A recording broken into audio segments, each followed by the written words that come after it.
Gadis malang ini bertubuh sangat gemuk hingga keluarganya sendiri tega mengecapnya sebagai produk gagal yang tidak akan pernah diinginkan pria manapun. Sampai pemuda ini muncul dan menyuruhnya menelan butiran obat ajaib agar bisa kembali cantik. Seseorang berteriak menuntut penjelasan, tapi si gadis cantik memilih untuk percaya pada pemuda tersebut. Dia menelannya sekali, membuat tubuhnya menjadi sangat padat berisi. Orang-orang di pesta merasa jijik, tapi dia langsung mendekat dan menyuruh si gadis memakan obat itu, hingga pemegang saham restoran cepat saji pun tercengang. Haruskah dia percaya padanya saat si gadis cantik mendesaknya untuk menelan semuanya? Melihat keraguannya, dia berbisik ke telinga si gadis, "Apa kau mau terus terlihat bulat seperti monster pink seumur hidupmu?" Mengingat semua hinaan yang diterimanya setiap hari, dia memberanikan diri untuk melahap semuanya hingga membuat sesi pesta melongo. Saat tidak terjadi apa-apa, pria kacamata langsung mengejaknya sebagai kasus wanita gagal. Tapi tiba-tiba, aura emas yang sangat terang mulai terpancar dari matanya.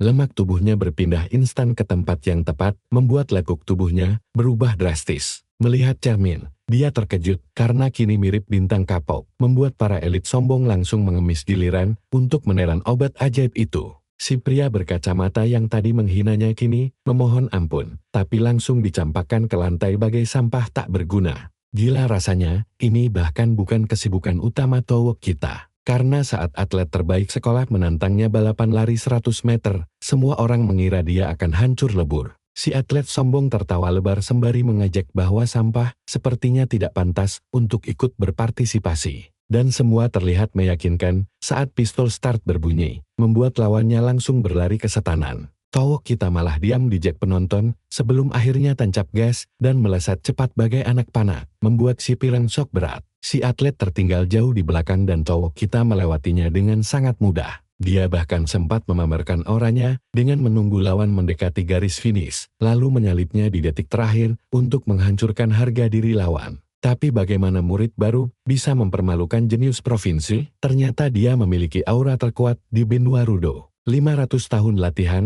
mencapai tingkat ke-11 di usia 65, dan menyelamatkan seluruh benua. Namun rekan kepercayaannya malah menusuknya dari belakang. Sial, kenapa selalu ada wanita yang merusak hidup pria hebat? Maklum saja jika dia membenci wanita, karena saat itu dia benar-benar menderita setengah mati. Berteriak tidak akan pernah memaafkan mereka. Dia tiba-tiba terbangun di tubuh Yayamori Hiroto, anak dari klan ternama yang dibuang karena aliran energinya tersumbat. Meski fisiknya lemah tanpa kekuatan, dia menyimpan pengetahuan tempur 500 tahun di kepalanya beserta dendam membara pada wanita. Kembali ke setelah balapan, seorang perundung sekolah mendadak datang menghampiri dan mulai mengganggunya. Ternyata Osaki Haru dan Hokuba dari klub bela diri datang untuk memberinya pelajaran berat. Pemuda ini sadar bahwa pemilik tubuh asal memang sering diperas oleh para perundung ini. Mereka memeras uangnya dengan dalih biaya perlindungan. Tapi Hokuba menyuruh Haru maju karena mencium sesuatu yang aneh dari Yayamori. Osaki mengira menghadapi pecundang seperti dia sangatlah mudah dengan satu pukulan. Tapi Yayamori kini dengan santai menghindari serangannya. Dia membalas dengan hantaman keras tepat di dagu si perundung.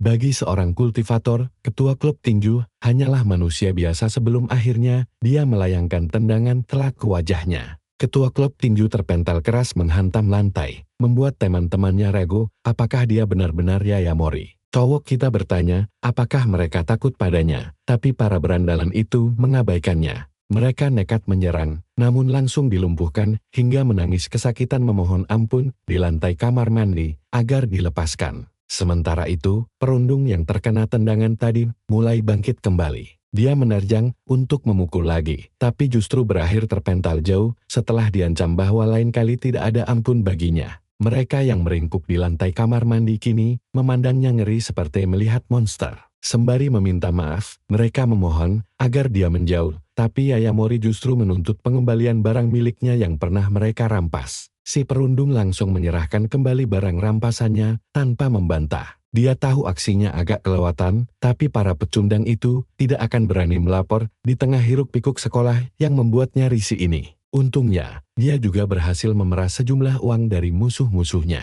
Uang tersebut akan dia gunakan untuk membeli bahan pembuat jimat tingkat rendah. Jimat adalah barang yang sangat dicari kultivator lemah, dan dia bisa dengan mudah memproduksi serta menjualnya untuk mengumpulkan banyak uang. Kini dia harus mencari tempat kultivasi yang cocok dan membeli bahan obat. 3 minggu berlalu tanpa ada jimat yang terjual, karena orang-orang di dunia ini menganggap jimat penuh tahayul. Saat menyusuri jalanan kumuh, sang kultivator tingkat 1 menemukan anjing terluka. Lukanya parah hingga si anjing tersungkur kesakitan. Dia pun memanfaatkan momen ini untuk menguji khasiat jimatnya pada si anjing yang tampak habis tertabrak. Ajaib, organ yang rusak dan luka fisik si anjing langsung pulih total. Dalam sekejap, anjing itu kembali sehat walafiat. Pria itu berkata pada si Zuru bahwa hidup mati anjing itu tidak penting. Nona muda Suga langsung menjela ketus bahwa dialah penabraknya. Dengan kesal, sang nyonya berniat membawa si anjing ke dokter hewan. Namun dia terkejut melihatnya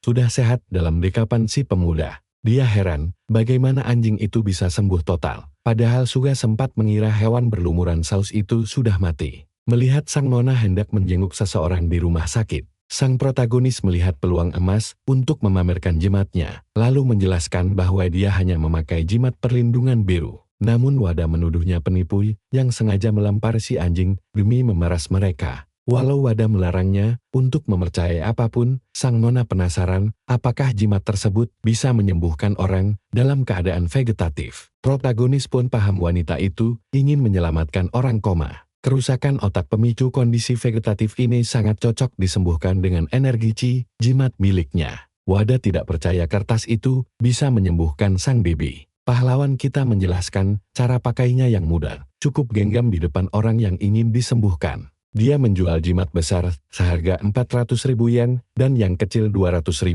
Lalu sang nona membayar 1 juta yen untuk memborongnya. Wada melarang sang gadis membelinya karena menganggap transaksi ini gila. Namun sang kultivator kesat langsung mencengkeram tangan Wada saat pria itu mencoba menghalanginya. Dia memperingatkan Wada agar tidak ikut campur karena sang nona sudah setuju membeli jimat tersebut dan jika dia berani menghalangi jalan, sebaiknya dia mundur saja. Setelah mencengkeram lengan Wada, pahlawan kita menghempaskan si bodoh itu lalu bertransaksi dengan Nona Suga. Dia juga memberikan bonus jimat perlindungan kuning dan jimat api merah. Dia berharap sang nona tidak perlu memakai jimat itu, namun si Zuru tetap berterima kasih lalu menanyakan namanya. Dia memperkenalkan diri sebagai Yaimori Hiroto, sementara Wada yakin betul pemuda itu hanyalah penipu. Walau mustahil menyembuhkan kondisi vegetatif, si Zuru tetap ingin mencobanya meski peluangnya sangat kecil. Dia ingin bibinya sadar, akhirnya, kini dia punya uang. Langkah berikutnya adalah mencari bahan herbal untuk memulihkan kekuatan kultivasinya. Tiba-tiba, si anjing menggonggong setelah menemukan sesuatu yang aneh. Pahlawan kita melihat rumah mewah berenergi melimpah. Dia melihat tanaman aneh tumbuh di taman mansion itu, sehelai rumput perak berbentuk hati. Di klinik, korban hajar sang protagonis mengadu pada perawat bahwa pemuda itu sangat jahat.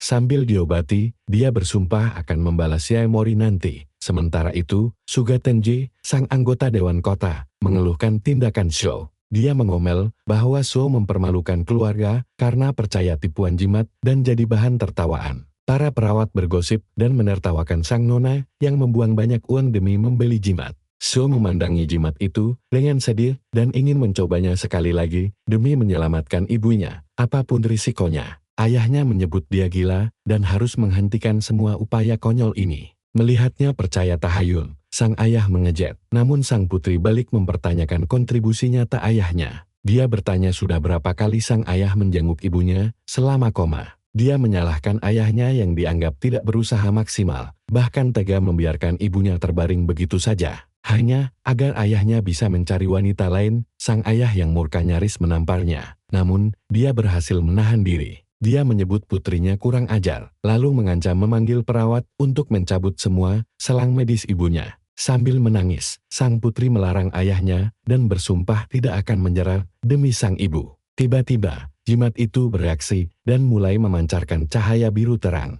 Sang ibu, Subiyoko, terbangun, mengusap pipi putrinya, lalu memanggil nama si Zuru sambil bertanya apakah dia agak kurusan. Sang ayah sangat terkejut, lalu berlari keluar memanggil dokter. Dia langsung menghubungi semua orang, karena istrinya baru sadar dari koma. Dokter yang shock pun bergegas melakukan tes medis. Menurut dokter, setelah koma selama 1,5 tahun, dia berpeluang besar untuk kembali hidup normal. Suba menduga ini pasti berkat keajaiban jimat biru. Dia sangat yakin khasiatnya nyata, meski para dokter menganggap hal itu mustahil. Bagi sang ayah, ini mukjizat sementara dokter langsung menyuruh mereka menghubungi Profesor Suzuki. Wataru bertanya-tanya, jangan-jangan pria misterius penjual jimat itu adalah makhluk surgawi. Yoko memeluk Shizuru sambil menangis meminta maaf atas penderitaannya. Sang putri justru bersyukur ibunya telah sadar dan bertekad mencari pria itu untuk berterima kasih. Di sisi lain, langkah pertama untuk kembali ke benua Ryu akhirnya selesai dengan kepindahannya ke rumah baru.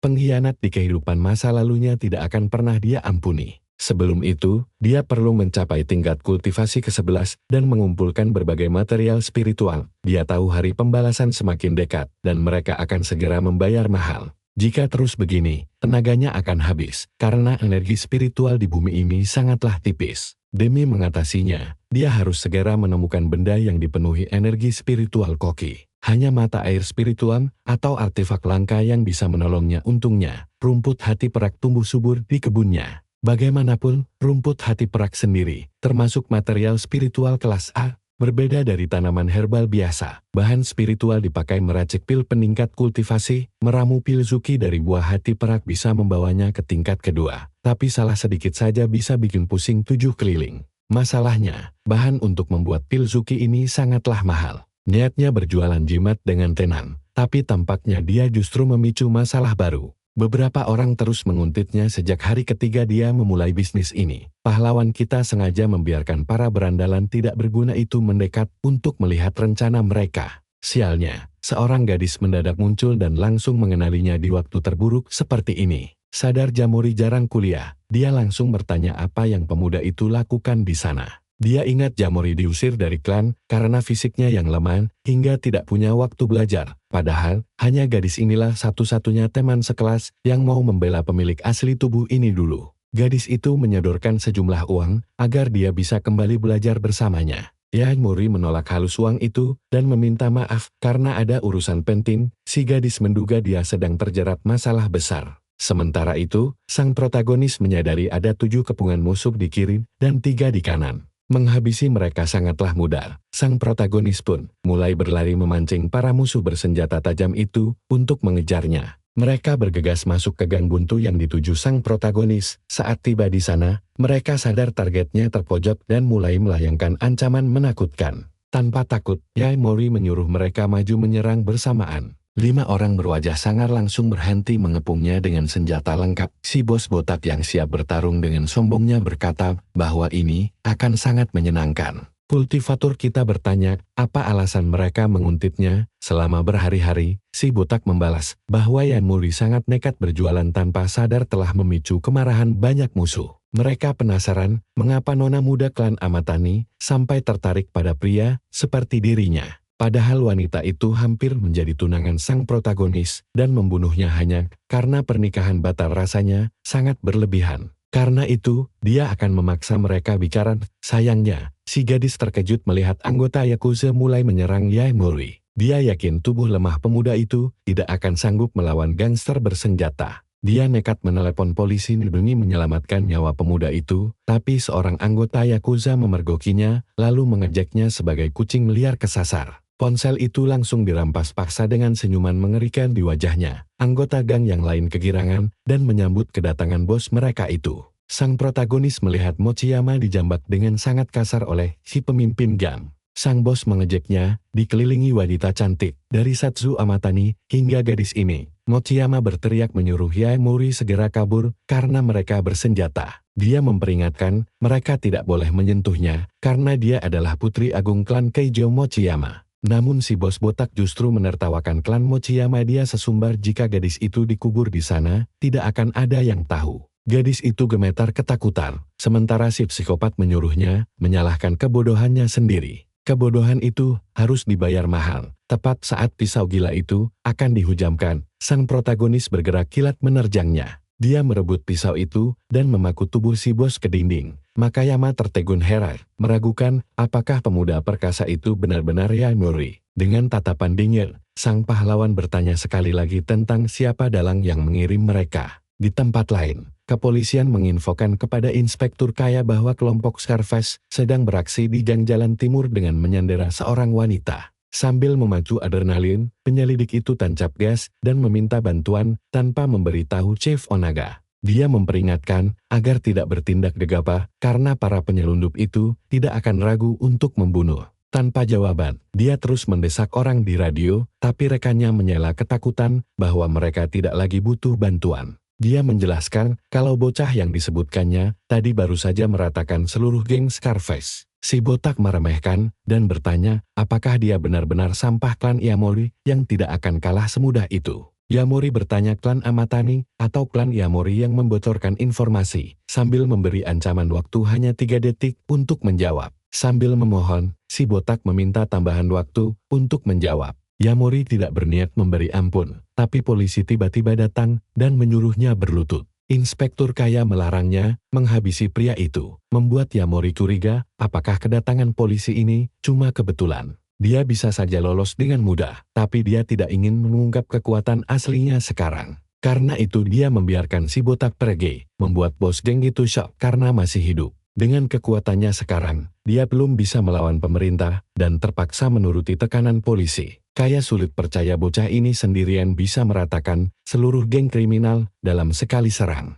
Kaya Haruki memperkenalkan dirinya kepada Iamori sebagai inspektur dari kepolisian kota Neumi. Mochiyama menyapa balik, lalu inspektur berkata akan membereskan kekacauan ini. Sementara petugas polisi Rokahara Fumiya juga ikut memperkenalkan diri. Iamori mulai khawatir pemerintah sedang mengawasinya karena mereka tahu segalanya dan datang begitu cepat. Mereka membutuhkan pernyataan dan hanya akan fokus pada apa yang terjadi dalam insiden itu. Kepala polisi datang dan menuduh mereka hampir melepaskan penjahat. Lalu Onaga Ryuzu langsung menyatakan Iamori ditangkap atas tuduhan penganiayaan. Dia menunjukkan surat penangkapan, membuat Mochiyama murka karena gerombolan di lantai itulah yang menyerang duluan. Onaga berkilah bahwa dia hanya melihat bocah itu memukuli mereka tanpa alasan. Kaya menganggap tindakan Onaga konyol karena semua tahu mereka pengedar dan sebutan sampah itu sukses membuat Onaga naik pitam. Onaga mengancam bisa mencopot lencana karena dia melawan atasan, tapi Kaya justru mengatainya brengsek. Sementara rekannya meminta untuk tenang agar tidak dipecat. Tiba-tiba Iamori menyela dan menyuruh mereka membawanya saja. Dia tahu ada orang penting di pemerintahan yang sengaja merancang skenario untuk menjebaknya. Sadar skenario ini akan terus berulang, Iamori memanfaatkannya untuk mengorek informasi dari Onaga tentang bagaimana dia tahu dirinya seorang pelajar. Mendapat pertanyaan itu, polisi tersebut langsung gusar karena menyadari dirinya baru saja keceplosan. Setelah mencari alasan konyol, Iamori langsung mendesak apakah atasannya yang menyuruh untuk terus mengawasinya. Onaga berpura-pura tidak mengerti lalu menyuruhnya masuk mobil. Sementara Iamori merampas kancing jasnya sambil bergumam itu sangat disayangkan. Pria itu terkejut karena sama sekali tidak menyadari kapan kancing jasnya berhasil diambil. Iamori memperingatkan bahwa pada pertemuan berikutnya dia akan mengambil lebih dari sekadar kancing, membuat Onaga sangat murka. Beberapa waktu berlalu dan di dalam penjara, seorang sipir memukulkan tongkatnya ke jeruji besi tahanan. Sipir berbisik bahwa target akan segera tiba untuk dilenyapkan dan tahanan keji itu menutup bukunya tanda mengerti. Iamori tiba di penjara dengan kawalan ketat para penjaga sambil mulai mengamati situasi sekelilingnya. Begitu jeruji besi terkunci, dia tahu ada rencana penyerangan, namun dia justru penasaran apakah teman satu selnya adalah dalang dari rencana ini.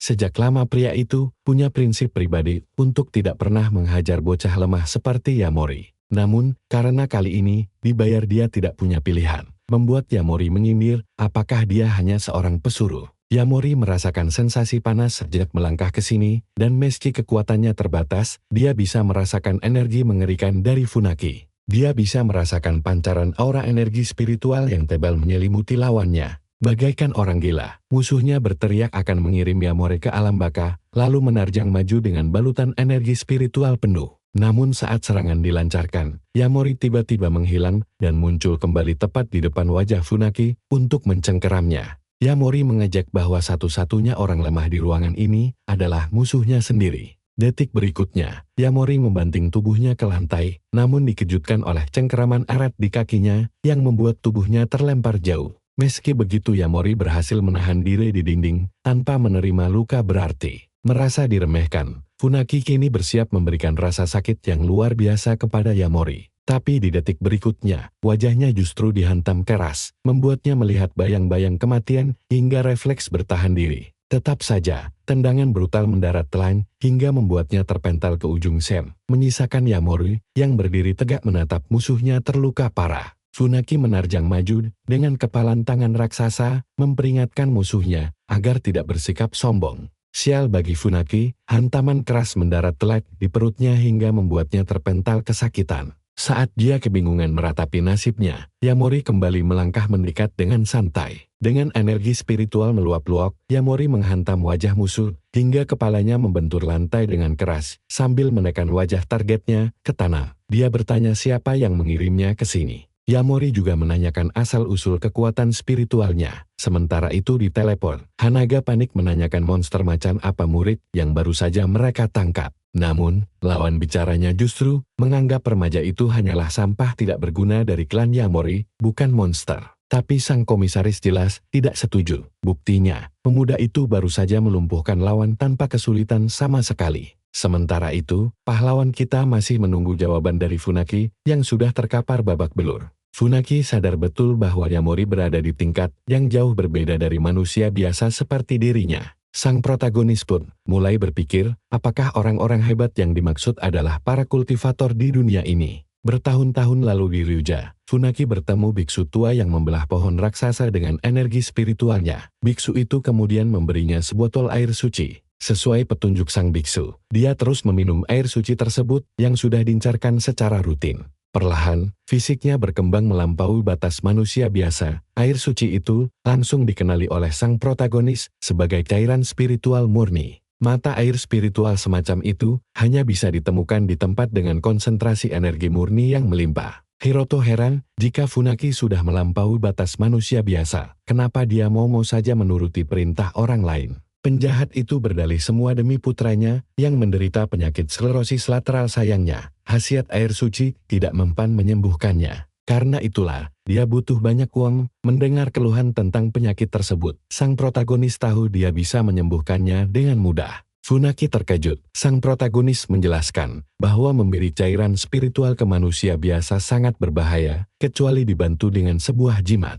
Funaki masih tidak percaya ada keajaiban luar biasa seperti itu di dunia nyata. Demi memberi bukti, Hiroto langsung menempelkan jimat tersebut hingga semua luka luar biasa pria itu sembuh seketika. Pemuda reinkarnasi ini memutuskan memberi kesempatan kedua. Dia mengajukan syarat bongkar dalang utama di balik semua kekacauan ini, maka putranya dijamin akan sembuh total. Jika menolak, dia akan dihabisi. Detik ini juga Funaki pun yakin bahwa pemuda bernama Yamori ini bukanlah sosok sembarangan. Dia mengaku diperintah oleh pria bernama Hashimoto Kosei. Di tempat lain, seseorang mengejek Onaga lewat telepon karena ketakutan pada bocah buangan klan Yamori. Pria sombong itu adalah Hashimoto Kosei, sang pemilik Kozan Club. Dengan santai, dia bersiap melanjutkan kembali aksi kejamnya pada korban di hadapannya sambil menawarkan makanan dan minuman seolah tanpa dosa. Bayangkan saja di hadapannya, ada seorang wanita yang terikat rantai dengan mulut tersumbat, menangis dalam keputusasaan.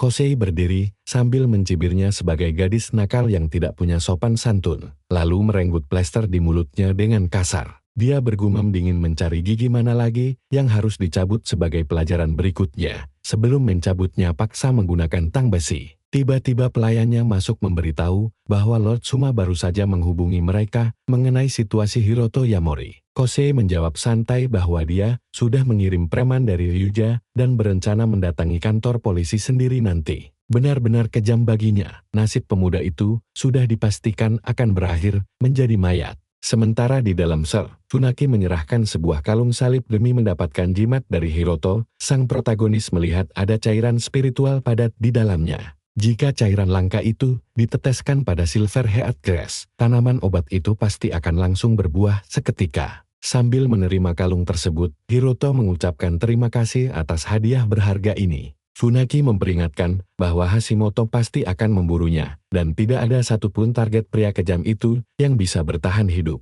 Hiroto memintanya tidak cemas selama kesepakatan mereka berjalan lancar. Soal Hashimoto, dia justru berniat memberikan sambutan hangat padanya nanti. Di kampus Universitas Noin, seorang wanita anggun tampak turun dari mobil mewahnya yang mengkilat. Wanita pembeli jimat ini awalnya tidak percaya bahwa anak itu adalah buangan klan Yamori sebelum melihat fotonya sendiri secara langsung. Menariknya, anak itu juga berstatus mahasiswa baru di sana. Di ruangan lain, Saki mendesak rektor mengenai masalah Hiroto, namun sang rektor enggan ikut campur. Tapi gadis itu tetap bertekad bulat untuk membebaskannya dari kursi pesakitan. Shizuru yang baru masuk langsung menyadari mereka sedang membicarakan Hiroto Yamori. Sementara di kantor polisi, seorang detektif muda tampak berdebat sengit dengan komisaris Onaga. Masalahnya, sang atasan justru melepaskan gangster kelas kakap begitu saja setelah mereka bersusah payah memburunya bertahun-tahun. Detektif muda bernama Kai itu menuduh bosnya menyalahgunakan wewenang. Onaga langsung membalas bahwa menuduh atasan tanpa bukti adalah pelanggaran berat. Tapi Kai menegaskan bahwa dia tahu persis rencana kotor yang sedang dimainkan sang atasan di balik layar. Sambil melempar ancaman, sang komisaris mendesak Kai membeberkan informasi tersebut. Sayangnya, polisi muda itu mendadak ciut dan memilih bungkam. Tepat saat itu, Shizuru dan Saki menerobos masuk ke kantor polisi meski sempat dihalangi petugas. Komisaris langsung naik pitam karena anak buahnya gagal menghadang mereka. Heran, siapa sebenarnya wanita-wanita ini tanpa backingan Hiroto? Dia menegaskan teman mereka dituduh mencuri serta menganiaya, jadi mustahil dibebaskan sebelum sidang. Kai protes keras atas tuduhan konyol itu, namun sang komisaris berdalih dilarang membocorkan berkas penyelidikan. Saat Saki mempertanyakan absennya anggota Yakuza, Onaga malah mengancam akan menahan mereka karena menghalangi petugas. Shizuru menantang balik ancaman itu sambil santai duduk menunggu tindakan sang komisaris. Pejabat korup itu langsung memerintahkan anak buahnya menyeret mereka ke sel tahanan agar bungkam. Mereka semua resmi ditahan atas tuduhan sebagai komplotan kejahatan Yamori Hiroto. Kai Haruki juga diskors karena melindungi buronan. Shizuru pun bertanya apakah Direktur Ogi akan diam saja melihat fitnah sekonyol ini. Onaga balik mengancam karena merasa dihina sebagai pejabat negara, tindakan yang dinilainya memperberat hukuman. Shizuru menyahut santai kalau mereka memang sengaja menyiapkan kejutan tak terduga untuk komisaris Onaga. Kepala polisi itu makin kesal karena situasi makin rumit, padahal Shizuru mengklaim kasus Hiroto bisa selesai hanya dengan uang.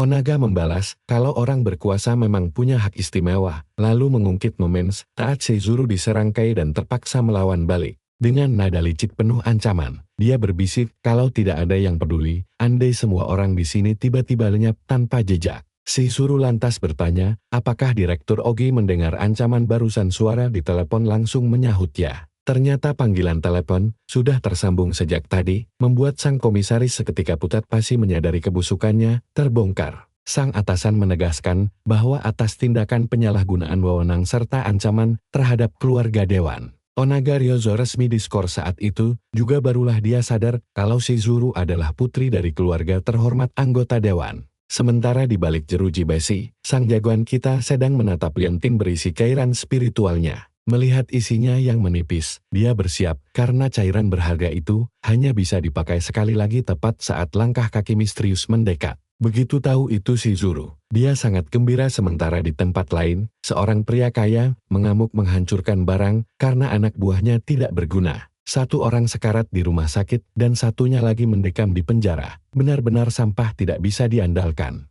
Jika perintah klan Ima gagal, kepalanya sendiri yang akan dipancung, membuat sang pengawal bingung menanyakan langkah selanjutnya dari Tuan Akimaso. Demi membuktikan kesetiaan pada klan Keima, dia memerintahkan pengawalnya menyeret bocah itu hidup-hidup sambil bersiap memakai setelan terbaiknya. Dia bertekad akan melenyapkan pengganggu menyebalkan ini dengan tangannya sendiri. Jagoan kita yang sedang bangkrut karena kehabisan uang untuk bahan, akhirnya memutuskan menelan pil chi spiritual kental buatannya. Walau cara kasar ini menyisakan chi yang tidak murni, ramuan ini sudah cukup kuat untuk digunakan di dunia modern. Berkat itu, dia berhasil menembus tingkat 2 kultivasi chi spiritual setelah bertahun-tahun melatih metode bayangan awan. Dengan kecepatan barunya sekarang, peluru sekalipun tidak akan bisa menyentuhnya walau sisa cairan spiritualnya terpaksa dikuras habis. Dia butuh lebih banyak bahan kaya mana, dan menurut info dari Funaki, ada beberapa sumber energi spiritual di Ryuta. Namun, karena perjalanan biasa terlalu berisiko, dia berencana menemui relasi lokal berpengaruh. Rekomendasi dari Funaki. Sialnya biaya akomodasi mencapai 2 juta yen, sedangkan isi rekeningnya saat ini benar-benar mengenaskan. Tiba-tiba di televisi muncul iklan suntikan ajaib pembuat awet muda yang sangat populer dengan harga selangit. Melihat para wanita di dunia ini begitu gila dengan penampilan muda, jagoan kita langsung melihat peluang bisnis yang sangat menjanjikan. 5 jam sebelumnya, saat makan malam, dia terkejut mengetahui kalau Shizuru ternyata putri dari anggota Dewan Suga Bekingan kuat yang menghubungkannya ke kepolisian. Rupanya Suga mengundangnya makan malam, karena ada sebuah bantuan besar yang ingin dia minta dari sang pahlawan kita. Dia bertanya apakah sang pahlawan akrab dengan gedung Sugu markas besar industri kosmetik raksasa di kota Numbi. Shizuru menambahkan, kalau seluruh gedung mewah itu sebenarnya adalah milik keluarganya sendiri. Besok malamnya, Shizuru akan menggelar pesta gala untuk merayakan kesembuhan sang ibu, dan dia pun mengajak Hiroto hadir ke acara mega di puncak gedung Sugu. Sang jagoan tahu kalau dengan kondisinya saat ini dia belum bisa meracik pil spiritual tingkat tinggi, melainkan hanya ramuan cair biasa, namun itu sudah cukup untuk memproduksi kosmetik ajaib yang akan mendatangkan banyak uang.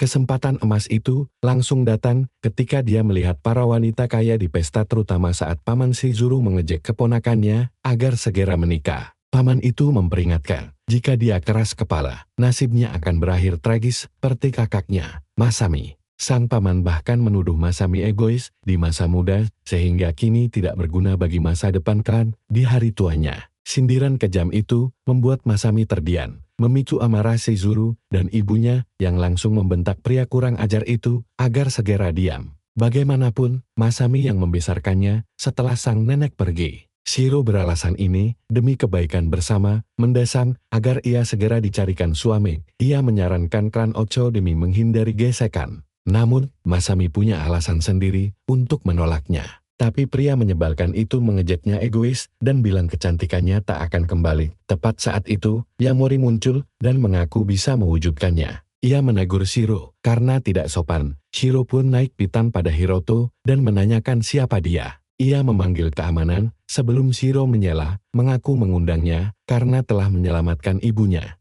Sang ibu langsung berterima kasih karena jimat penyelamatnya. Protagonis kita dengan ramah membalas itu tak perlu. Shiro mengira mereka tertipu, muslihat penipu, yakin sang ibu terbangun murni karena kehebatan medis modern. Hiroto akhirnya memperkenalkan diri sebagai peneliti yang berfokus pada waktu dan nilai, sekaligus mitra bisnis Presiden Suga. Semua orang merasa aneh ia bisa menjadi mitranya di sini, saat mereka sedang membahas rahasia awet muda. Maka, ia memutuskan untuk menunjukkan jawabannya langsung dari dalam kotak yang dipegangnya. Bibi Shizuru menganggapnya lucu dan penasaran ingin melihat apa yang akan ia lakukan. Ia mendekati Masami, meraih tangannya, lalu menyuruh mengambil produk di dalam kotak. Shizuru berteriak menuduhnya menaruh racun di pil itu, membuat sang wanita ragu meminumnya. Tapi Shizuru berubah percaya dan nekat meminumnya, diikuti sang ibu yang berutang budi. Para pengusaha menyangkal keberadaan ramuan awet muda. Hirokita lalu berbisik, menanyakan apakah ia ingin muda kembali. Ia menangis setelah semua pria di sana mencemooh dan menghina usianya. Dengan tekad bulat, ia mantap menelan pil tersebut. Para paman dari keluarga Suga seolah tak percaya ia benar-benar melakukannya. Melihat tidak ada reaksi, mereka menduga itu racun atau sekadar penipuan belaka. Shiro menunjuk dengan jemawa, merasa tebakannya benar, hingga tiba-tiba rambut dan kulit Masami berubah drastis menjadi sosok mudanya yang menawan. Sontak, seluruh rekan bisnis dan anggota keluarga di sana dibuat terperangah. Wanita-wanita kaya langsung berebut menawarkan uang fantastis bagaikan di sebuah lelang. Keluarga itu sadar, jika berhasil menguasai hak patennya, mereka akan merajai industri kosmetik lagi.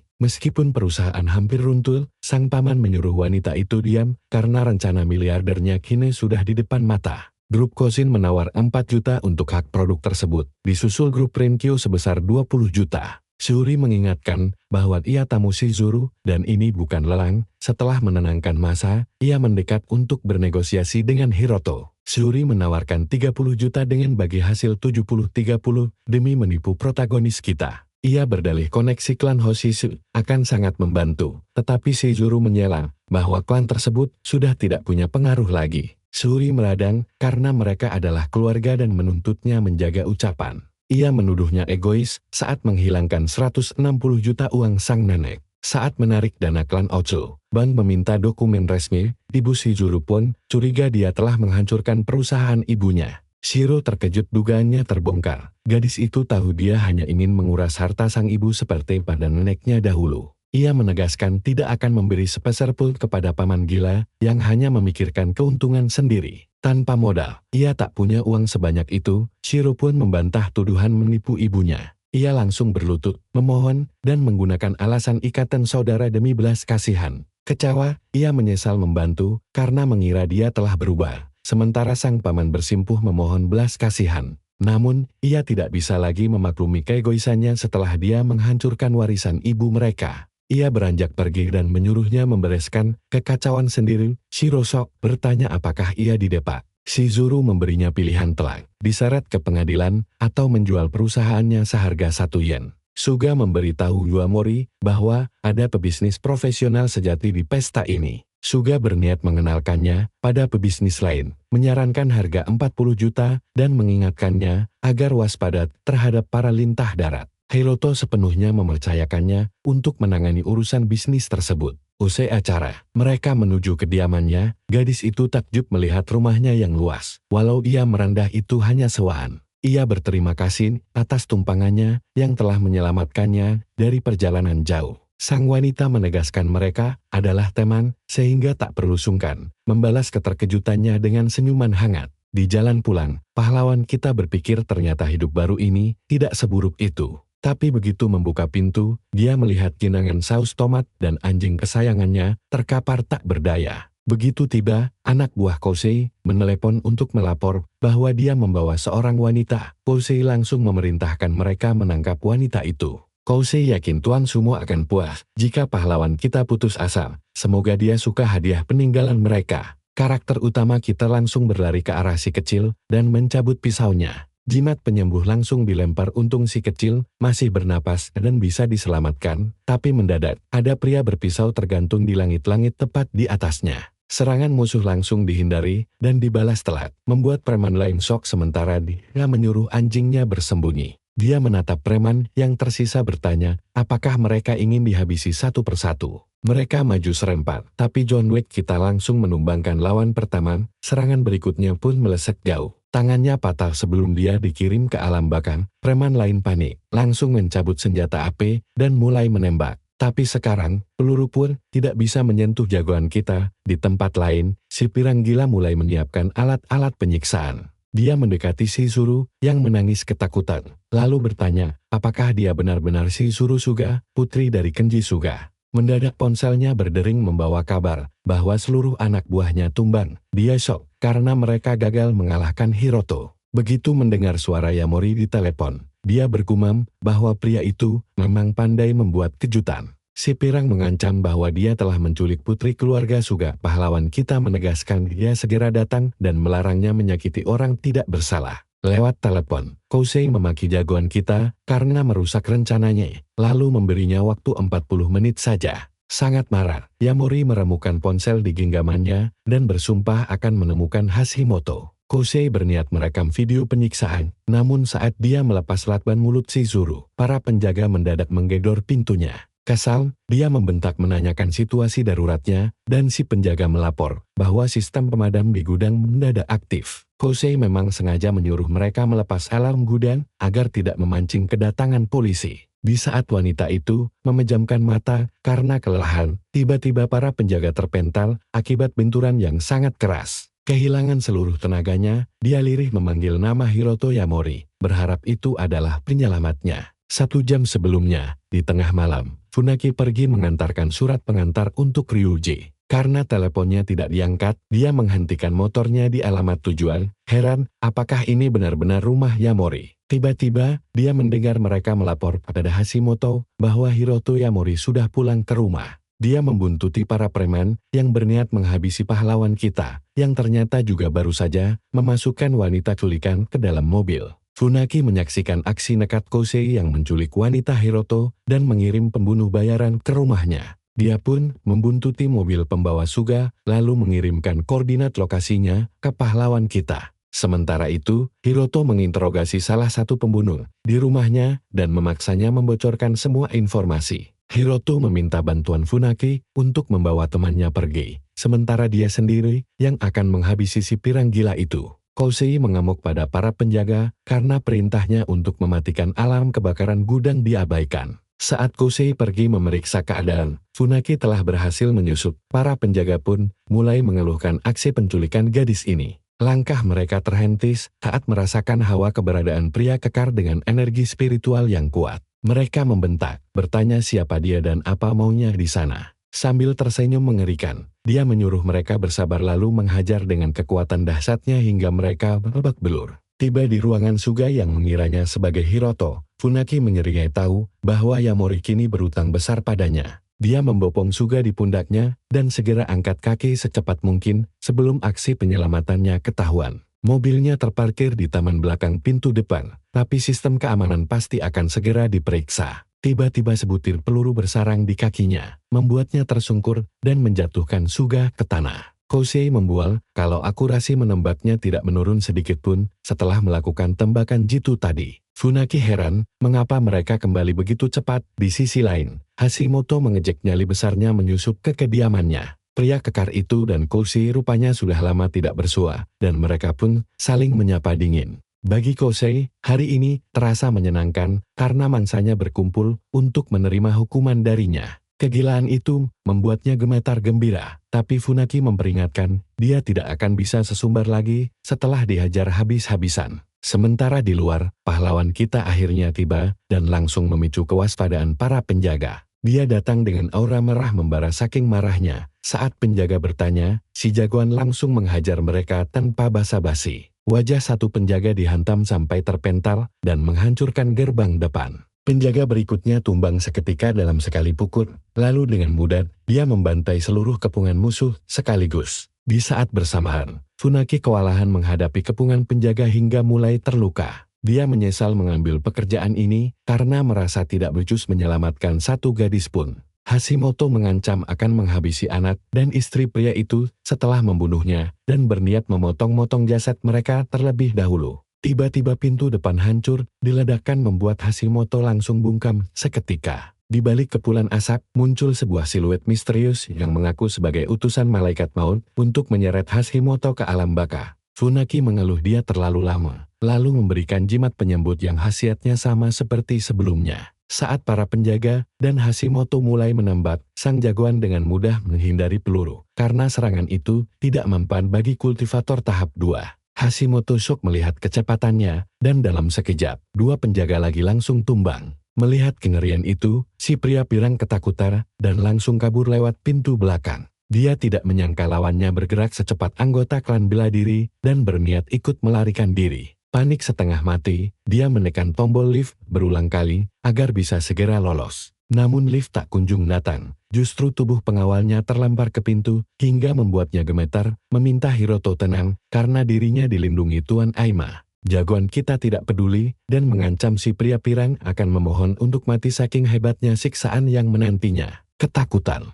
Hashimoto membocorkan bahwa Tetua Ju menginginkan kematiannya karena mendekati putri klan Amatani. Hiroto mencoba mengingat kembali, namun dia sama sekali tidak mengenal Satsu Amatane dan menduga ini jebakan. Bajingan itu menegaskan hanya klan Amatani yang sanggup merancang semua ini, lalu membujuk Hiroto untuk melepaskannya demi keselamatan dirinya sendiri. Dia berjanji akan membantunya berbicara dengan klan Amatani jika dibiarkan pergi demi keuntungan masa depan Hiroto. Hiroto menganggapnya tidak berguna dan mendaratkan pukulan telak ke wajahnya. Pukulan brutal itu membuatnya tersungkur sangat hebat hingga menghantam dan meruntuhkan pintu ruangan tersebut. Menemukan para wanita yang diculik, Hiroto membebaskan ikatan mereka dan berkata bahwa merekalah yang akan menentukan nasib pria itu. Dia melemparkan pisau ke lantai tepat di depan mereka, membiarkan para korban yang menentukan nasib bajingan itu. Hashimoto yang terluka. Hashimoto memelas menawarkan tumpukan uang untuk menyelamatkan dirinya. Namun Yomori tidak peduli dan para wanita langsung merebut pisau untuk menghabisinya. Setelah kekacauan mereda, sang kultivator menyembuhkan Suga menggunakan jimat hijaunya. Dia menyuruh Funaki segera pergi karena polisi sudah dalam perjalanan setelah dihubungi sebelumnya.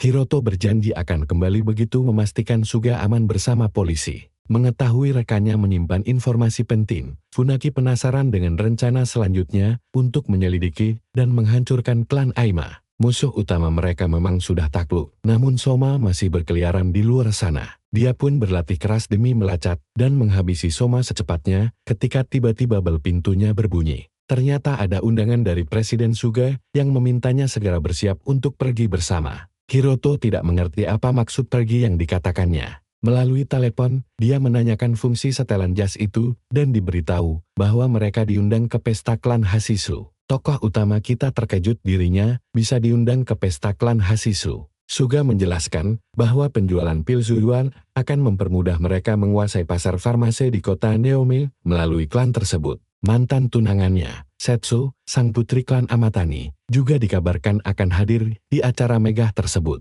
Tanpa ragu, dia mengenakan jasnya dan berangkat menuju pesta klan Hashisu. Di sana dia melihat Tuan Peace dan Aketaro dari grup Kenticha bersiap mendekati klan Hashisu malam ini. Meski terlahir dari keluarga terhormat, dia tidak menyangka pengaruh klan Hashisu sebesar ini. Ketika semua orang sibuk mencari koneksi, kepala keluarga Hashisu pun tiba bersama Setsu Amatani. Si reinkarnator merasakan pancaran chi spiritual di sekitar Setsu dan curiga, apakah dia adalah pemilik asli tubuh mantan tunangannya. Berdiri di samping Setsu, pemimpin klan Nana Hashisu membuat si tokoh utama curiga bahwa wanita itu juga seorang reinkarnator. Dia penasaran, apakah wanita itu juga seorang kultivator dengan metode unik di dunia ini. Tampaknya wanita itu sangat percaya diri, karena tak menyembunyikan chi miliknya dari dia. Hiroto bisa mencari tahu tentang Soma nanti. Shizuru menghampiri bibinya untuk memuji penampilannya yang menawan. Sementara Nana langsung menanyakan kabar ibunya. Kabar bahwa ibunya sudah siuman dari koma memang sudah tersebar luas. Sambil berterima kasih, Shizuru menunjukkan pil Zuyuan model terbaru di tangannya, dan berkata sang ibu perlahan mulai pulih kembali. Dia mempromosikan khasiat awet muda pil tersebut, dan Nana pun sudah mendengar rumornya. Semua orang terkejut mengetahui itu pil terakhir, yang tersisa dengan harga selangit. Nana mengakui kualitasnya, tak heran pil spiritual tiada tanding ini tidak dijual di tempat lain. Saat ditanya siapa pembuatnya, Hiroto diperkenalkan, membuat Setsu tersantak kaget mendengar nama Hiroto Yayamori.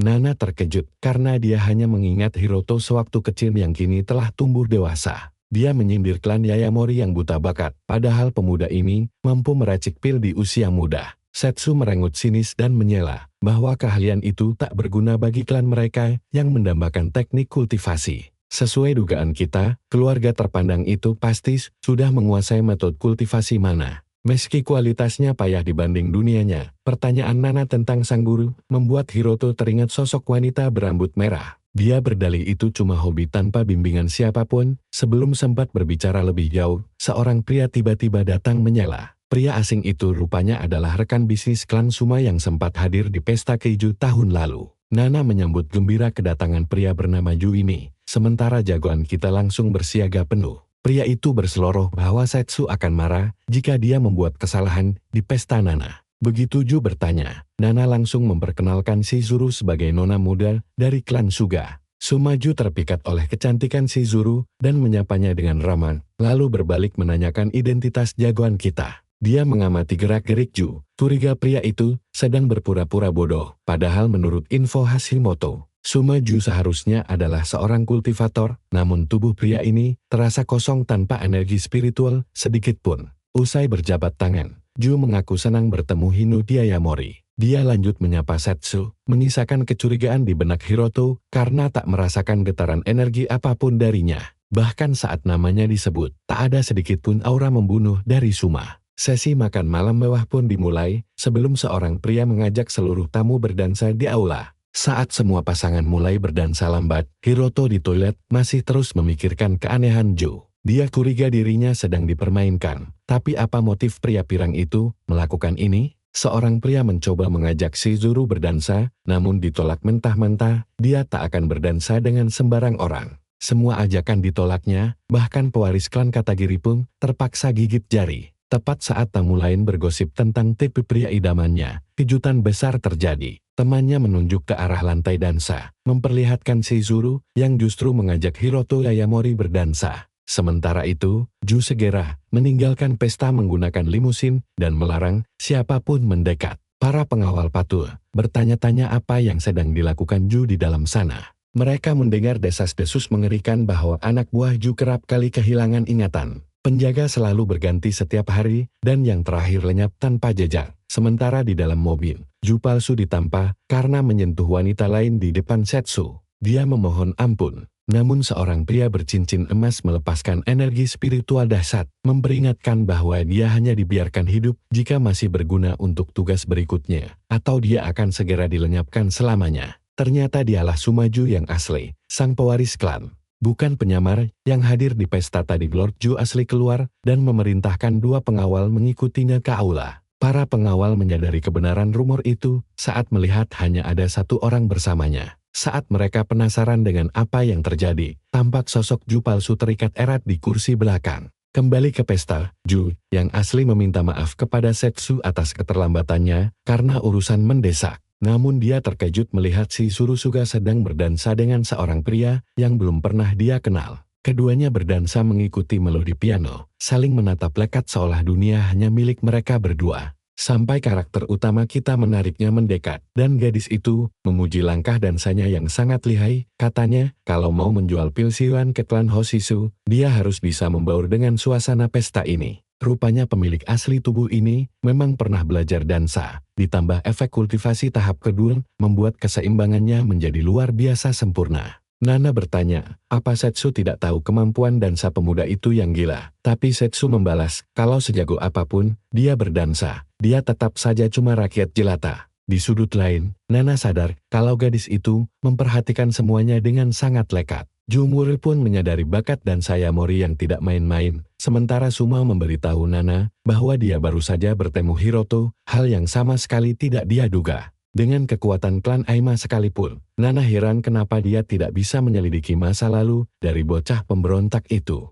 Suma beralasan mereka tidak ingin memicu keributan di kota Nayumi yang merupakan wilayah klan Hoshisu. Namun bagi Nana cara itu tidak penting. Apalagi bakat alkimia Hiroto sangat luar biasa, membuat Nana ingin mengikat potensi pemuda itu demi masa depan klan mereka. Dia menolak membiarkan Hiroto berkeliaran bebas lebih lama lagi, sementara Suma merasa diancam dan berpikir jika saja Setsu tidak ada di sana. Dia pasti sudah melenyapkan wanita itu sejak dulu sambil memutar otak untuk menyingkirkan sampah seperti Hiroto Yamori. Para tamu mulai bergosip tentang karakter utama kita yang dianggap mengganggu mantan istri protagonis, yang tiba-tiba pamit pergi. Saat itu juga, perempuan itu menghampiri Yamori lalu ketus, berkata bahwa dia tahu persis apa yang sedang dipikirkannya. Merasa dirinya paling berharga, dia menyela bahwa mendekatinya hanyalah kesia-siaan, membuat pahlawan kita bingung apa yang sebenarnya dibicarakan si rambut biru ini. Dengan kesal gadis itu mengoceh bahwa pil yang ditemukannya tidak akan membuatnya kaya, melainkan cuma cukup untuk biaya hidup biasa. Pahlawan kita hanya menyesap anggurnya tanpa menjawab, mengabaikan ucapannya yang meminta agar dia fokus pada diri sendiri dan berhenti mengejarnya. Hiroto langsung membalas telat dengan menanyakan siapa yang dia bicarakan dalam pidato konyol itu, lalu menjelaskan bahwa energi spiritual C yang dipancarkannya bukanlah kesengajaan. Itu semua terjadi karena dia tidak tahu cara mengendalikannya, membuat gadis itu syok dan spontan bertanya bagaimana dia bisa tahu hal tersebut. Pemuda itu memperingatkan bahwa memaksakan kultivasi memang mempercepat penyerapan, tapi itu justru akan menghancurkan tubuhnya sendiri. Dia heran,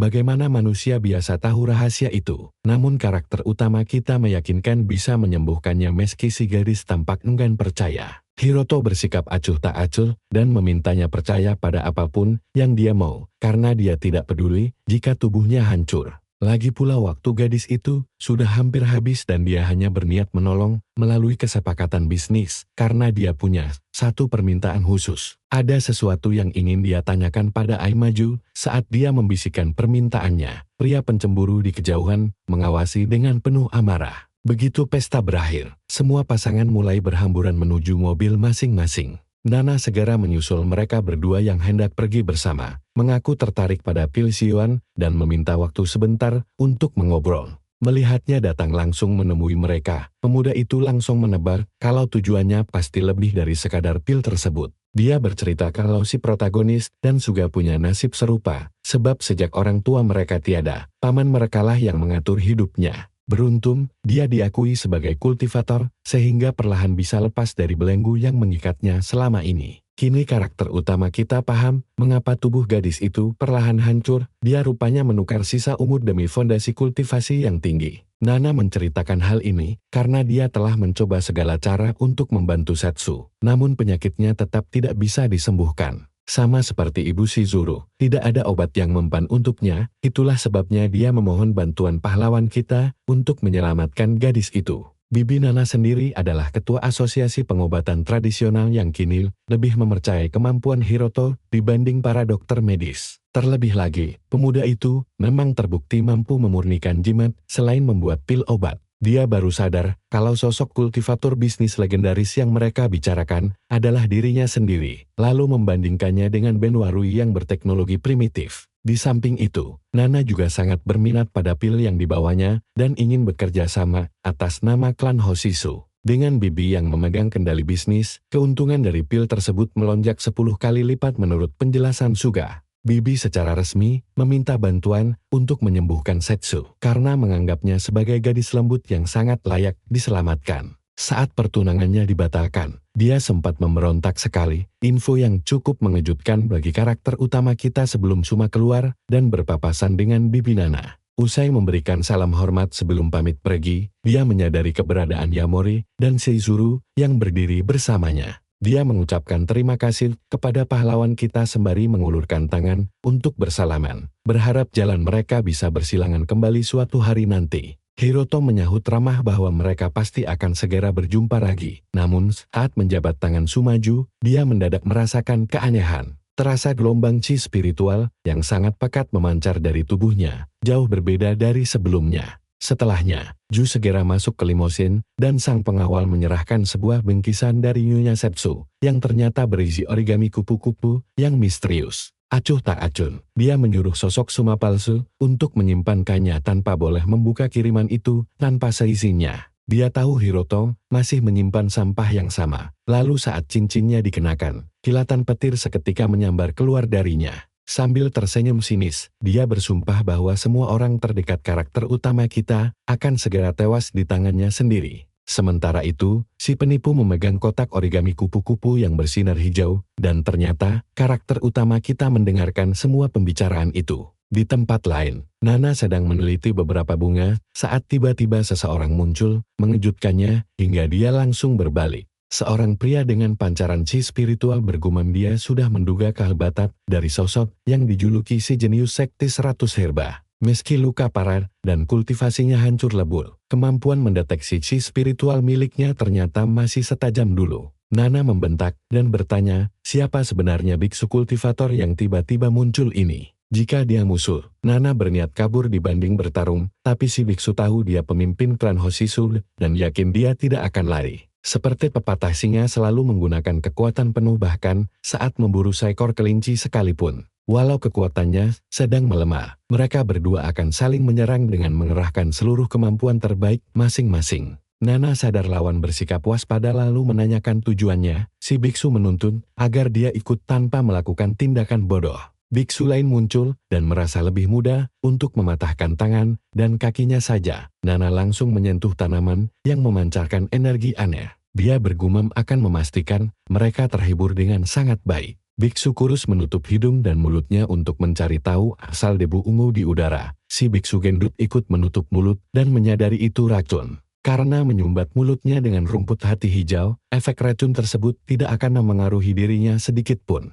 Racun ini akan mengulur waktu, agar dia bisa berpikir untuk melarikan diri, tapi tiba-tiba bayangan hitam bermata merah menerjang dan langsung menangkapnya. Ini berarti pria berjas yang mendadak muncul itu berasal dari sekte bayangan rahasia. Pria itu mengaku memang berasal dari sekte bayangan tersembunyi yang telah menghancurkan sekte 100 herba waktu itu. Nana menyela bahwa hari itu belum tiba dan mereka tidak mungkin menampakkan diri sekarang. Namun saat menatap wajahnya, dia langsung shock berat. Ternyata itu Aimaju dengan wajah Yanamori yang menegaskan akan menghabisi pemimpin klan Hoshisu sekarang juga. Sementara itu, para penjaga memanfaatkan waktu pergantian giliran untuk makan dan beristirahat. Mereka mulai berdebat tentang makanan mereka dan apa yang diinginkan Tuan Yu. Saat meninggalkan ruangan, dia menggunakan teknik langkah awan bayangan. Dia memasuki kamar Aimaju membawa kupu-kupu hijau di tangannya. Serangga itu lalu dilepaskan untuk mendeteksi keberadaan target. Dia menyadari targetnya tidak ada di sana. Di sisi lain, Ju palsu sedang asyik makan mie instan sambil menonton acara televisi. Dia sangat kesal harus menerima perlakuan buruk ini hanya karena wajahnya mirip dengan Sumaju. Dia teringat ancaman dari Ju asli jika penyamaran mereka terbongkar bahwa dia hanyalah tiruan tidak berharga yang tidak akan pernah menjadi nyata. Karena jengkel, dia memutuskan melanggar perintah untuk tidak membuka kotak yang diberikan kepadanya. Jadi, dia membukanya dan origami kupu-kupu hijau itu pun mulai terbang mengitari ruangan. Si palsu kebingungan, lalu karakter utama kita mendadak muncul di belakangnya. Dia bertanya apakah si palsu mengenalinya, dan kini paham mengapa dia tidak merasakan energi spiritual apapun. Sambil mendekat, dia menegaskan bahwa pria itu palsu dan menanyakan di mana keberadaan Im Maju yang asli. Di tempat lain, sekelompok orang biasa sedang menunggu kedatangan karakter utama kita yang berjalan santai sambil memikirkan adanya wadah spiritual di dunia ini. Berarti ada sosok luar biasa kuat yang menyokong keluarga-keluarga ini, karena mustahil menempa wadah seperti itu di dunia berenergi lemah. Namun jika keluarga Suma memiliki sumber energi spiritual, maka ceritanya akan sangat berbeda. Begitu masalah ini selesai, dia akan segera mencari sumber energi Ryuji secepat mungkin demi meningkatkan kekuatannya. Para berandalan langsung mengepungnya dan mengeluh bahwa dia telah membuat mereka menunggu terlalu lama. Mereka mengaku dibayar mahal untuk menghabisinya dan ingin menyiksanya sedikit terlebih dahulu. Tapi begitu karakter utama menatap Tajan, nyali mereka langsung ciut ketakutan. Pemimpin mereka memerintahkan anak buahnya untuk maju, dan mereka pun langsung berlari menyerbu Hiroto. Dengan senjata di tangan, si bos geng yakin mereka tidak akan kalah karena telah membawa anak buah terbaik yang paling ahli. Dan dalam sekejap saja mereka semua terpental akibat hantaman pahlawan kita, kekuatan yang benar-benar mengerikan. Karakter utama melayangkan pukulan berlapis aura yang mementalkan musuh lainnya hingga menjerit kesakitan. Si bos menganggap ini mustahil dan heran, apakah dia manusia, pahlawan kita, lalu bertanya siapa yang menyuruh mereka menyerang. Sementara itu, di kediaman Nana Hoshi, gadis bernama Setsu sedang menyelidiki tempat kejadian perkara bersama para pengawalnya. Salah satu pengawal menunjukkan rekaman kamera atap sekitar pukul 1 dini hari, saat dua biksu muncul untuk menyerang. Rekaman terputus saat mereka menerobos masuk melalui atap, dan mereka menduga kuat Nana telah diculik. Dari 3 pelaku, wajah salah satunya terekam dengan sangat jelas. Mereka menyebut pria itu ada di pesta kemarin, dan dia adalah Yamato Hiroto, membuat Setsu tidak percaya. Dia segera mengambil kunci mobil dan ponsel berisi cuplikan video tersebut, lalu bergegas menuju sebuah rumah. Seseorang telah memberinya alamat tersebut, dan dia langsung mendatangi lokasi yang ditunjukkan tanpa ragu. Berdiri murka di depan rumah, dia tidak akan melepaskan Ye Maria, apalagi setelah pria itu mengincar kerabatnya. Seorang pria bertangan patah bertanya, apakah dia punya urusan dengan Hiroto? Geram karena bibinya diculik, dia menyuruh anak buah itu mengantarnya langsung ke sana. Menunjukkan arah, anak buahnya berkata pria itu ada di dalam mansion sekarang. Melihat banyak anak buah babak belur, dia heran, apakah mereka hanya orang biasa. Dia melihat kepala pelayan yang babak belur sedang memberikan air kepada protagonis kita. Begitu menyadari kehadiran Setsu, gadis itu langsung melabrak dan menuduh Hiroto menuntut anak buahnya membebaskan sang bibi, agar urusan ini dianggap selesai. Pahlawan kita bingung anak buah apa, bibi siapa. Dengan murka, dia menunjuk mukanya sambil menuduh pria itu telah menculik bibinya. Hiroto tidak tahu Nana diculik dan heran mengapa Setsu menuduh dirinya. Jangan pura-pura bodoh, gertaknya. Dia punya bukti kuat, karena wajah Hiroto terekam jelas di kamera pengawas rumah. Hiroto tahu pelaku di video menggunakan wadah spiritual untuk memalsukan wajah demi menculik bibi Nana. Setsu mengerahkan energinya, mengancam akan menyerang dengan kekuatan kultivator jika bibinya tidak segera dikembalikan sekarang juga. Karakter utama kita membantah dan meminta anak buah barunya untuk memberikan kesaksian. Saat ditanya, si anak buah mengaku menemani Hiroto semalaman. Setsu heran lalu kenapa wajah pria itu bisa terekam jelas di kamera. Jika dia ada di sana, Hiroto lalu memperlihatkan rekaman di tempat lain yang menampilkan wajah sedih Sumaju, meski itu palsu. Di dalam video, Yasuhiro Yose mengaku sebagai pemeran pengganti Sumajo yang biasanya hanya menjadi pengawal. Dia mengaku memakai cincin untuk meniru wajah orang lain di tempat-tempat tertentu saja. Setsu terkejut mendengar kemampuan mengubah wajah itu. Karakter utama kita menjelaskan bahwa musuh memiliki wadah spiritual khusus transformasi. Dia tidak menyangka Suma memiliki wadah spiritual, pusaka turun-temurun, yang hanya dimiliki keluarga bangsawan.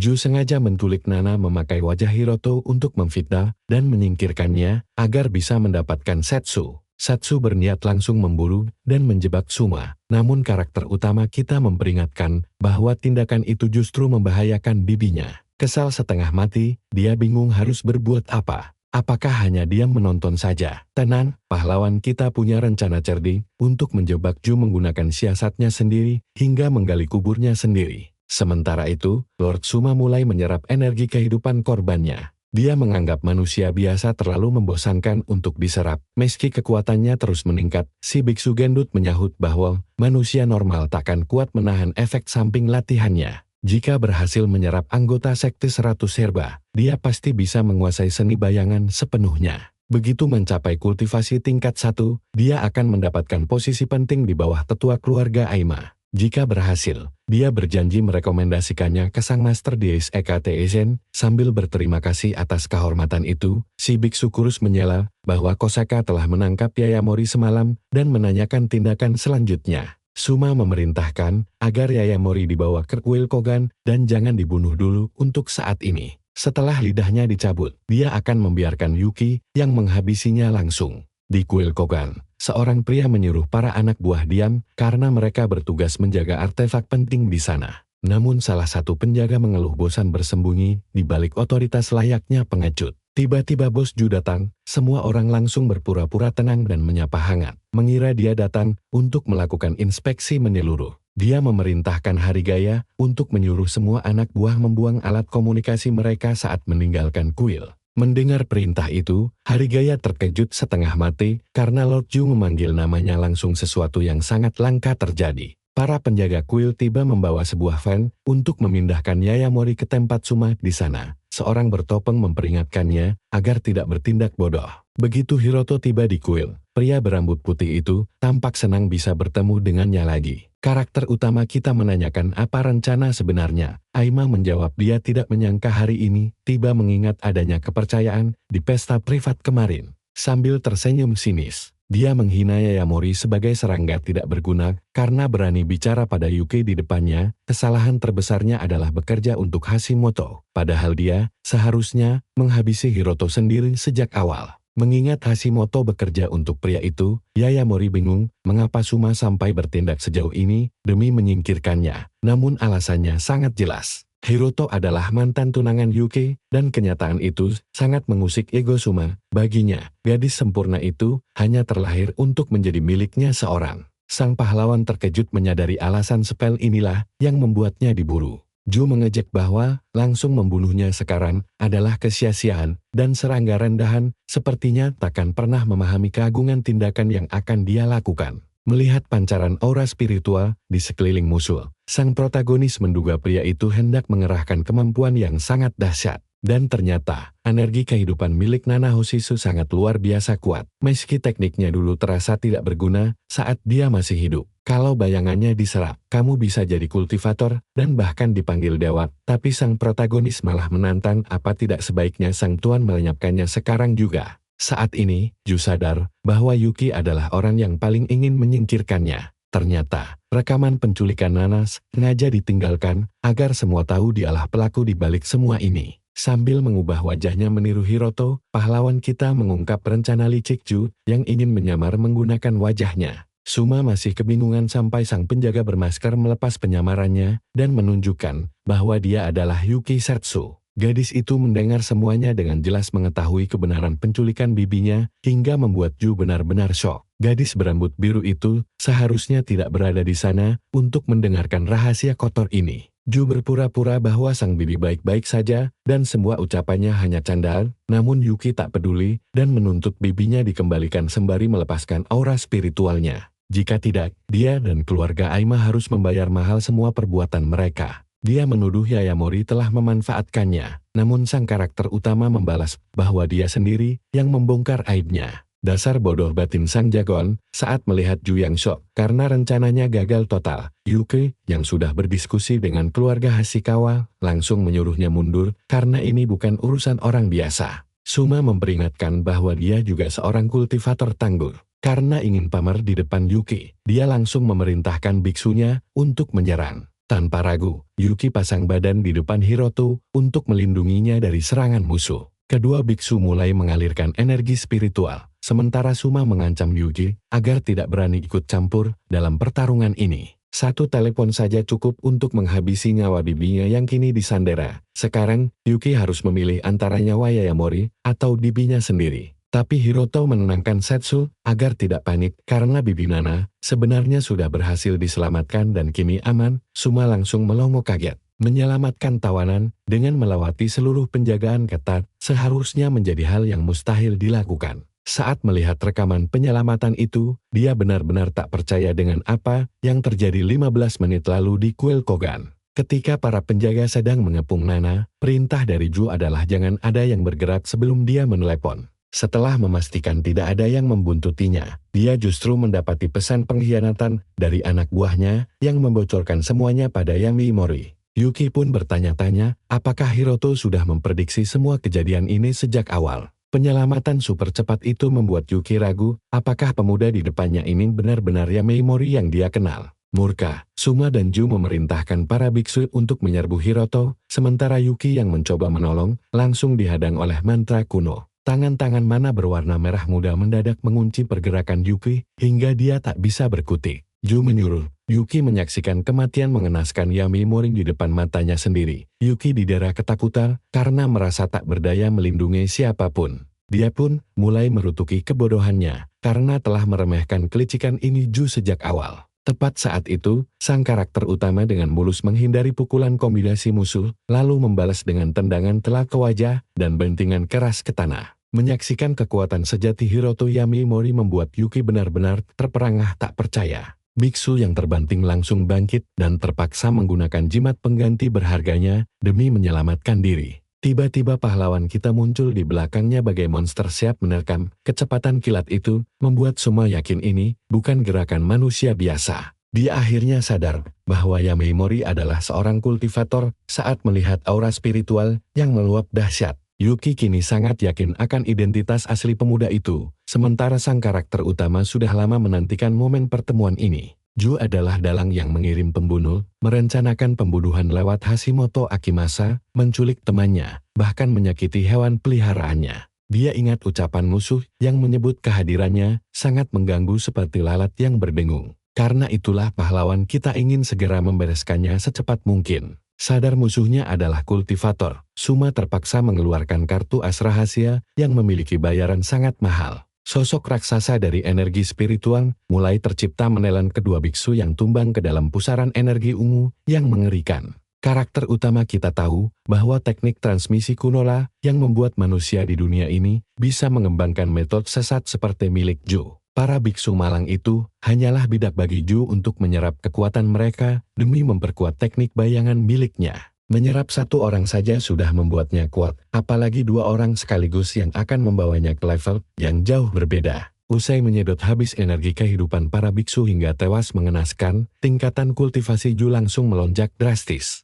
Jagoan kita terkejut melihat musuhnya bisa menyerap dua kultivasi sekaligus untuk mendapatkan lonjakan kekuatan instan. Monster spiritual di sekitar Suma membuka matanya dan terus membesar sembari menebar ancaman bahwa Yayamori akan menjadi mangsa berikutnya. Setsu benar-benar meremehkan kekuatan Lord Ju yang ternyata menyimpan kekuatan sedahsyat ini. Gadis itu merasa bersalah karena menyeret jagoan kita ke tempat ini. Dia pun berteriak pada Suma agar melepaskan Yayamori. Lagi pula, masalahnya hanya dengan gadis itu. Suma pun kesal karena dia terus melindungi si sampah Yayamori. Energi spiritualnya kian meledak, membuat monster raksasa di belakangnya membesar dan memancarkan aura mengerikan. Penuh amarah, dia langsung menerjang maju demi mengirim Hiroto ke neraka. Saat cakar raksasa itu mengayun menyerang, si gadis berteriak kencang menyuruh Hiroto segera melarikan diri. Saat cakar itu hampir mengenai pahlawan kita, dia menghindar dengan mudah, lalu menciptakan perisai pelindung untuk dirinya dan Setsu. Dengan chi spiritual merah muda di tangan, si musuh murka karena serangannya meleset. Jagoan kita mengaktifkan kultivasi tingkat 1 memunculkan aura biru yang langsung menekan energi si penjahat. Dia mengejek bahwa teknik musuh biasa saja. Menyadari pemuda ini lebih kuat dari Tuan Aima, Setsu langsung tertekan, jagoan kita langsung melesat cepat dan menendang dada musuh. Terluka dan murka, dia menyuruh monster chi miliknya menyerang kembali. Makhluk chi spiritual raksasa itu langsung menerjang Hiroto dengan kekuatan penuh. Sambil menyerang, si penjahat berteriak lantang demi melenyapkan Hiroto selamanya. Ledakan energi merah muda melesat ke arah jagoan kita yang langsung ditangkis perisai Chi. Ju mengejek pertahanan tingkat 2 itu, menyebutnya pecundan yang akan segera ditelan teknik bayangan.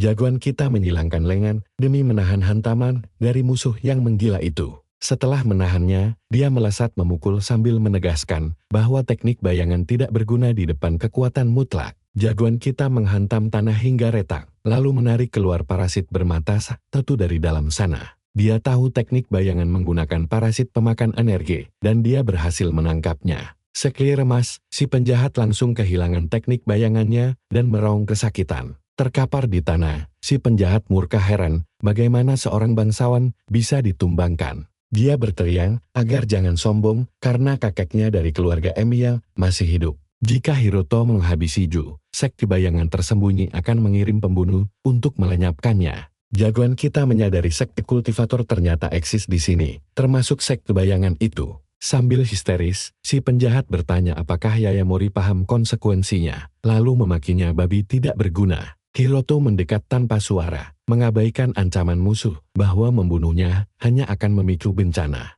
Terbaring ketakutan di tanah, dia merinding bertanya mengapa Yayamori terus melangkah mendekat. Dia bersumpah klannya akan membalas dendam dan memohon agar dibiarkan hidup, berjanji jika diampuni, dia akan menjamin keselamatan Hiroto dan meminta maaf. Namun, jagoan kita menegaskan semuanya berakhir sekarang. Dia melayangkan pukulan brutal ke tanah, menciptakan gelombang kejut dahsyat yang menghempas Setsu. Dengan tatapan mengerikan, dia menghabisi Sumaju yang terkapar hancur tak berdaya. Sambil mengabarkan bahwa Nana sudah pulang dengan selamat, dia menegaskan semuanya telah usai. Setsu pun tak percaya pemuda ini ternyata seorang kultivator. Dia akhirnya menyadari bahwa selama ini dialah yang tidak tahu apa-apa. Jagoan kita menyahut bahkan tanpa bantuan Setsu. Dia sudah siap menghadapinya sendirian. Dia mengambil wadah spiritual Nimia yang kasar, tanda buatan kultivator tingkat 4. Gadis itu heran mengapa pemuda sekuat dia diusir, padahal dia layak menjadi kepala keluarga. Jagoan kita menegaskan tidak ada urusan lagi dengan mereka, apalagi dia belum mencapai tingkat ketiga. Setsu memang mengincar tingkat itu agar bisa lepas dari keluarga Emitani dan menjadi kultivator bebas. Sesuai janji, Yayamori berniat memulihkan tubuh Setsu yang hampir meledak karena kelebihan energi. Dia menunjukkan pil dispersi untuk mengeluarkan semua energi tersumbat yang merusak tubuhnya. Mendengar itu, dia cemas akan kehilangan seluruh kemampuan kultivasinya. Metode kultivasinya cacat selain membuat kekuatannya mandek, teknik itu memperpendek sisa umurnya. Jika meminum pil itu, dia hanya akan menjadi manusia biasa lagi. Hiroto menolak karena itu kesepakatan baru mereka, lalu menawarinya belajar kultivasi sesungguhnya. Setelah pembicaraan itu, si gadis mengetuk pintunya dengan malu-malu untuk mengantarkan barang dan menumpang tinggal. Begitu sadar wajah gadis itu memerah, dia mencoba mencari tahu kenapa, tapi gadis itu malah menghindar dan buru-buru masuk. Lalu dia bertanya, apakah pemuda itu akan pergi jauh lagi kali ini? Pahlawan kita mengaku belum yakin sambil berdiri menatap taman bunga magisnya. Begitu masalah keluarga Aima selesai, dia akan ke Ryuje demi mencari mata air spiritual yang sempat didengarnya. Energi dari rumput jantung perak terasa sangat lembut dan melatih fisik Setsu di dekatnya akan sangat bagus. Saat anjing kecilnya datang, dia pun berniat mengajarkan teknik kultivasi sejati pada gadis itu. Selama dia pergi, dia ingin anjing dan tamannya tetap terawat. Setsu langsung menyukai anjing lucu itu dan menanyakan namanya. Pahlawan kita mengaku si anjing belum punya nama, membuat Setsu mendesaknya untuk memberi nama karena identitas itu penting bagi makhluk hidup. Karakter utama kita menamainya Roku, dan anjing itu langsung menyalak gembira. Nama itu dia ambil dari sosok masa lalu yang dulu pernah melatihnya. Roku mengajarinya jurus bertarung yang dia kuasai. Setelah mandi, gadis itu bertanya di mana dia harus tidur. Pahlawan kita menyuruhnya memakai kamar tamu yang sudah dibersihkan. Ketika ditanya soal nasib keluarga Aima, karakter utama kita menjawab semuanya sudah dibereskan. Aima Ju tidak bisa kabur begitu saja dari para petinggi klan. Di gunung keluarga Aima, Ju terlihat sedang menemui para kerabatnya. Mereka bertanya apakah pamannya akan selesai bertapa hari ini, dan Ju gemetar ketakutan saat melihat pintu gerbang mulai terbuka. Gerbang terbuka menampilkan monster raksasa. Lalu seorang tetua bergumam bahwa waktu 5 tahun bertapa terasa singkat dan dia merasa terhormat karena dinanti klan. Dialah Aima Takuzo, Buyut Jo,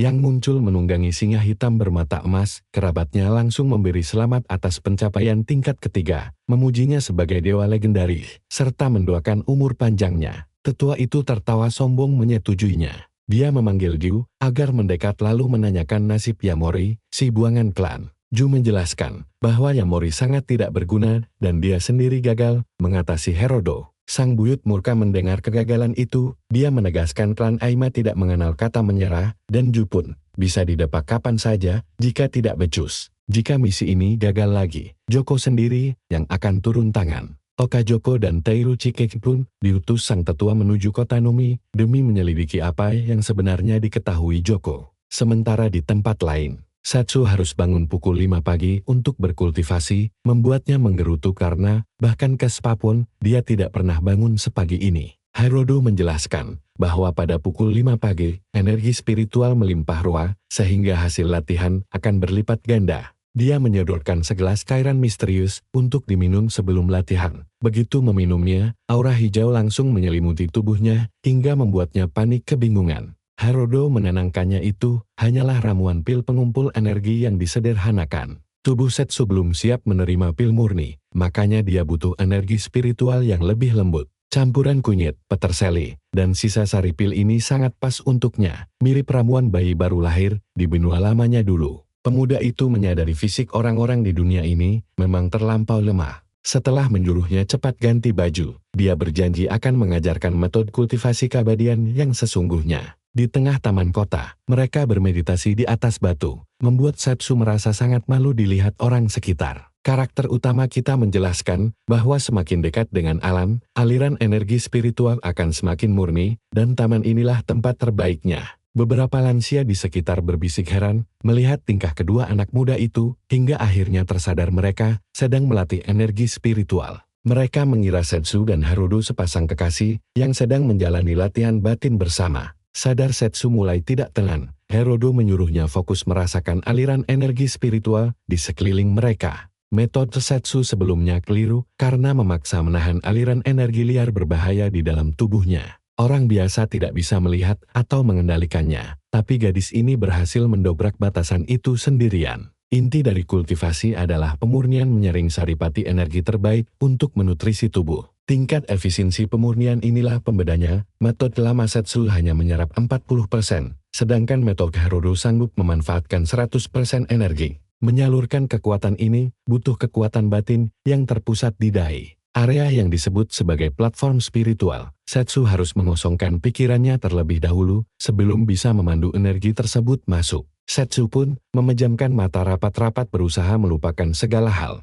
Namun di tengah usahanya mencari platform spiritual itu, bayang-bayang sosok sang ayah yang kejam mendadak muncul, menghantui pikirannya hingga merusak seluruh konsentrasinya. Lansia itu mengira si gadis sakit karena terus berkeringat sangat deras. Lelah berjuang, dia masih belum bisa melihat energi spiritualnya sampai pahlawan kita menyentuh dahinya dengan lembut. Sang karakter utama membantu dengan memintanya memejamkan mata dan mencoba merasakannya lagi. Berbekal aliran energi kiriman Hiroto, dia berjuang keras merasakan chi spiritualnya, sementara pasangan lansia itu menganggap momen ini sangat manis. Akhirnya, dia berhasil melihat aliran energi spiritual yang mengalir di dalam tubuhnya. Dia merasa chi spiritual di depan matanya itu sangat indah. Hiroto menjelaskan itulah wujud asli roh yang tak kasat mata, lalu memutuskan connection karena latihan hari pertama sudah cukup. Dia harus terus melatih aliran chi itu agar bisa menembus tahap pertama kultivasi keabadian. Sepulang ke rumah, saat berendam di bak mandi, Setsu teringat sentuhan lembut di dahinya dan merasa kesal. Dia kesal karena seharusnya dia hanya fokus pada kultivasi tahap pertama bukan hal lain.